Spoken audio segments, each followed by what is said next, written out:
nange kitalo ddala ffe abamu ku baana b'omugenzi kalena jeni abamu basigadde balina bebyemezinga abamu bakyatulabulinga bajja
mwebale yamutuwoza ebbanja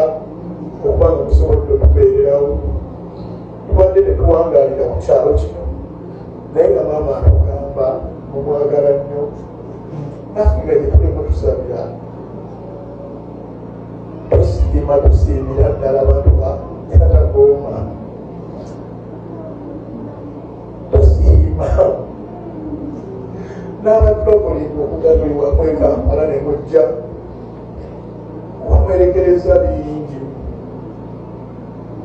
naye mwebale okujja ne mubeerawo okuwerekera nnyaffe Adelina Jeni tusiima tusiina bingi byakwogera kusiima kwereere kuba bangi bafiirwa ne beebeerera ku mulambo gwabwe naye mwerekereza ebyammwe nemujjakubeerewo ababuulizi tusiima tusiimira ddala bannange mungu abawe kimusiima that since we shall not do the program tomorrow, uncles to gravity, you will have your speech tomorrow. That here let us only have only 3 speeches. So that is the advice I have got from Gravity's team. So please, uncles to gravity, your speech will be there tomorrow. And if time allows here, if the service takes less than an hour, I may give you a chance. But if time does not allow, because you see, since morning up to now, people are hungry about me. So people want to go and eat. Isn't it? So government leaders recognize the presence of our Giso, Afanda Puli, you're welcome. Church leaders, we have Brother Jaffa from Nyanta. Want to Gravity Matozu tuli mu church musajja wato ennaku ya kika kya waggulu nnyo tabitegeera he feels lost totally nsobola obbagamba he feels totally lost musajja wato tuli wano mu church tugenda kubanga tusabira omwoyo gw'omugenzi oyo gwolaba obungi Gravity musajja wato yeetaaga kugumya nnyo kulozinga maama si kintu kyangu musajja wato this is so painful this is so painful Gravity mutuufu tali bulungi tekyebamumanya this is so painful bwatyo awunzise ku mutwe kano akasikalongo n'akatono abaali bakituuseeko kino mwekibuuzi kubanga mukitegeeza ekikkirizika the death was unabrupt. Since mama abadde mulwadde all the time kyaguddewo buzibu gravity nange ebigambo byembulamu naye yeetaaga kugumya nga wokiwulira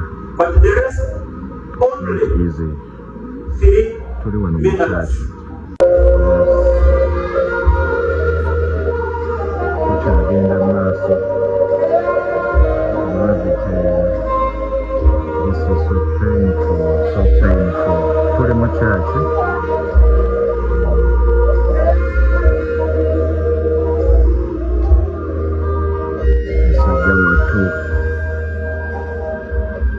tabitegeera go ge mazima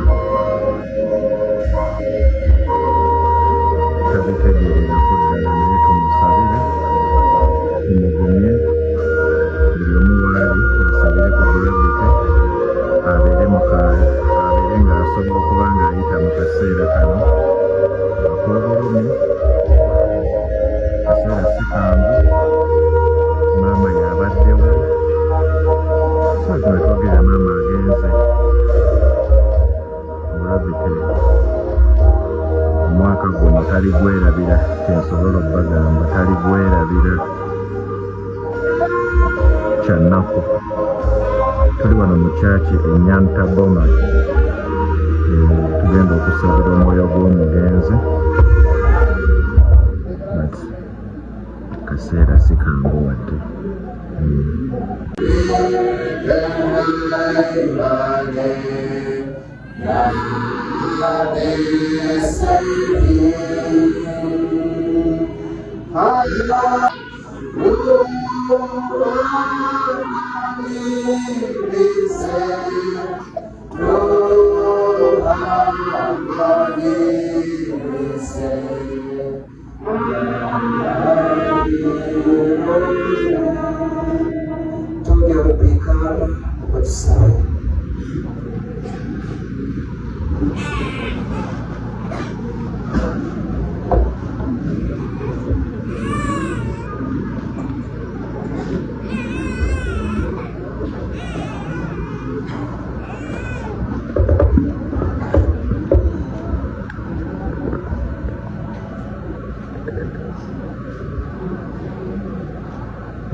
ile kambi ya Usaba, Papura